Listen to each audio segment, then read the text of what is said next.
अकेली नहीं है, और 4 इंजन की सरकार है। केंद्र में भी उनकी सरकार है, अभी विधानसभा में भी उनकी सरकार है, और तो और एमसीडी में भी उनकी सरकार है, लेकिन कभी सफाई। तो 3 इंजन हुए ना। दिवाली पे आप यहाँ आके देखते, हर गली में कूड़ा था, हर गली में, और आप बाहर जाके देखो जो कूड़े के ढेर। रूटीन का काम, सफाई तो रूटीन। पहली बात यहाँ पे चांदनी चौक के अंदर की जो बात करी है ना, अभी यहाँ पे कोई पार्षद नहीं है, पता है आपको? आएंगे पार्षद देखना। अभी मैं बहन जी की बात में एक बात और जोड़ना चाहूंगा कि हर काम गवर्नमेंट के ऊपर सौंपा नहीं जा सकता। हमें पब्लिक को भी चाहिए कि जब हम राइट मांगते हैं तो ड्यूटीज भी हमें अपनी देनी चाहिए, ठीक है ना। हमारे आसपास कूड़े की गाड़ी आती है, काफी समय से आ रही है, आसपास हमारे खत्ता भी होता है, और वो कूड़े की गाड़ियाँ आतिशी जी की देन है, आतिशी जी ने चलवाई है वो सारी, और उनमें जो लड़के नौकरी कर रहे हैं, ड्राइवर और हेल्पर, उनको भी नौकरी आतिशी जी ने दी, रेखा जी ने नहीं दी। डब्ल्यू के अंदर, बहन जी डब्ल्यू के अंदर माल यहाँ पे रखते रहे, पैसे नहीं दिए। देखिए मैं बहन जी से एक बात कहना चाहूंगा कि हमारे जितने भी पावर सेंटर्स होते हैं, जितने पार्टीज हैं, ये हमारी जनसेवक है, हमारी राजा नहीं है। अगर केजरीवाल सरकार ने कोई नीति लागू करी तो वो उसकी ड्यूटी थी। अगर बीजेपी गवर्नमेंट कोई योजना लागू करती है, वो उसकी ड्यूटी है। हम किस लिए चुनते हैं कि हमारे हिस्से की लड़ाई हमारा नेता लड़ेगा, ठीक है ना। जो हम काम अपनी प्राइवेट जिंदगी में हम अपने बच्चों को पालते हुए नहीं कर सकते, वो हमारा नेता करेगा, तो इसलिए हम चुन के भेजते हैं। अगर केजरीवाल ने या आतिशी ने कोई काम करा तो उनका एहसान नहीं था, वो उनकी ड्यूटी थी। अगर वो अच्छे काम करते तो आज रेखा गुप्ता जी की जगह वो होते। बताइए जी।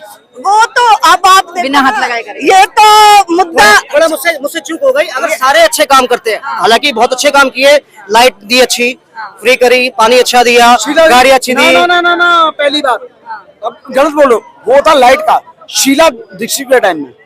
जो भी हो, खैर बहरहाल ऐसा नहीं कह सकते कि हम सुनो ना, हम ये नहीं कह सकते कि केजरीवाल ने काम नहीं किए, ऐसा नहीं है, ठीक है ना। बसें फ्री करी, और अभी देवी बसें चलाई है हमारी रेखा गुप्ता जी ने, लास्ट माइल कनेक्टिविटी दी है, बहुत बढ़िया स्कीम है और बहुत अच्छा फायदा हुआ है पब्लिक के लिए। पर रेखा गुप्ता जी तक अगर मेरी बात पहुंचे तो उनसे अपील है कि जो हमारी बेचारी विधवा माताएं हैं, जिनका पालन पोषण ये विधवा इसकी पेंशन से ही चल पाता है कई बार, ठीक है ना, दवा के लिए बड़ी बेचारी परेशान रहती है, तो आप बहुत जल्दी रिलीज करें। आपसे हाथ जोड़ के प्रार्थना है, अगर आपके तक मेरी आवाज आ रही है तो।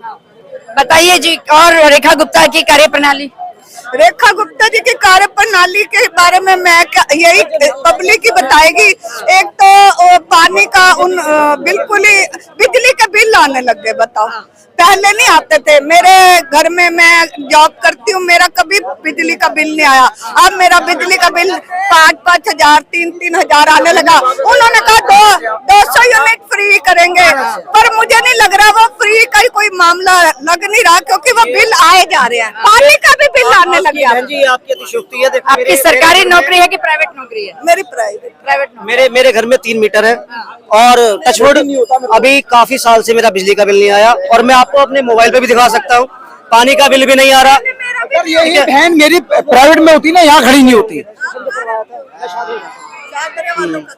हमारा तो देखिए, हमें कोई वहाँ के गोपाल राय जी है, तो हमारे कपिल मिश्रा भी है इधर, हमारे दूसरे भी हैं, आई भी नहीं आते। मैं तो चांदनी चौक रहती हूँ, गुरुद्वारे के पास। तो ये हमारी जो बहन है, इनकी शिकायत अगर जाए हमारी मुख्यमंत्री तक पहुंचे, तो भाई ये भी आप के ही राज्य की जनता है और इनकी उम्मीदें हैं हमारी मुख्यमंत्री से। तो जो हमारे क्षेत्र की, जो हमारा ये दिल्ली 6 का क्षेत्र है, इसकी शिकायत, जनता की शिकायत को दूर करना भी आपका ही कर्तव्य है, तो आपको ये करना चाहिए।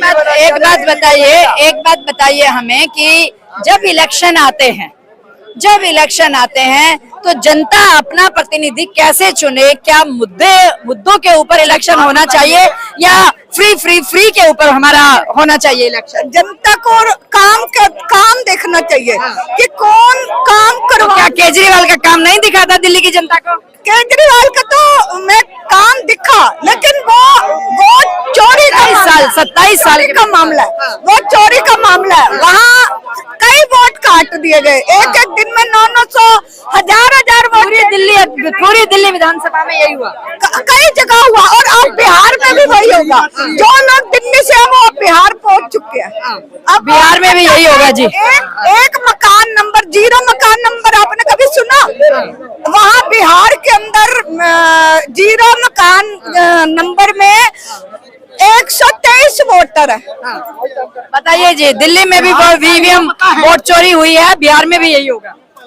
देखिए, बिहार में भी होगा, वेस्ट बंगाल में भी होगा, क्योंकि वहाँ डमी वोटर्स इतने हैं, बांग्लादेशी रोहिंग्या वहाँ घुसे हुए हैं, घुसपैठ का गढ़ है। झारखंड में भी ऐसा ही होगा, तो ये तो पॉसिबिलिटी 100% है। बहन जी ने जो कहा बिल्कुल सही कहा। बताइए जी, ये सही है? सबसे बढ़िया बहन ने बोला यहाँ पे अभी अच्छा बहन, अच्छा बहन एक बात बताइए, अभी 23 नवंबर को यहाँ पे इलेक्शन है, पता है आपको ये बात?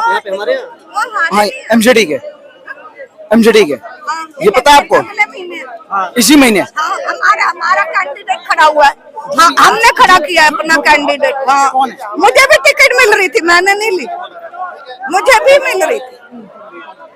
आप चुप गई, आप जैसे सीधे लोग तो चाहिए, आप जैसे ईमानदार लोग तो चाहिए राजनीति में। हम 2.5 साल वाली टिकट क्यों लेंगे, हम 5 साल वाली लेंगे जो एमसीडी में आएगा अगले साल। ये एमसीडी की है। ये हमारी खुशनसीबी है कि हम अपने इस भारत में पैदा हुए और लोकतंत्र में अपनी बात रख पाते हैं, अपना नेता ये मोटा कमाना चाहते हैं, छोटा नहीं। ज्यादा कमाना चाहते हैं, 2.5 साल में नहीं चाहिए, 5 साल वाला चाहिए। केजरीवाल हमें अपना चांदनी चौक को चमकाना है। पहले क्यों नहीं चमकाया? राजनीति में ही नहीं थे। अच्छा, आप नहीं थे, लेकिन आपके नेता तो थे। नहीं, सानी साहब तो सानी साहब तो 13 साल से वो पहले कांग्रेस में थे, तब बेटा भी है। अब उनका बेटा भी है। अच्छा, वो आपको पता है।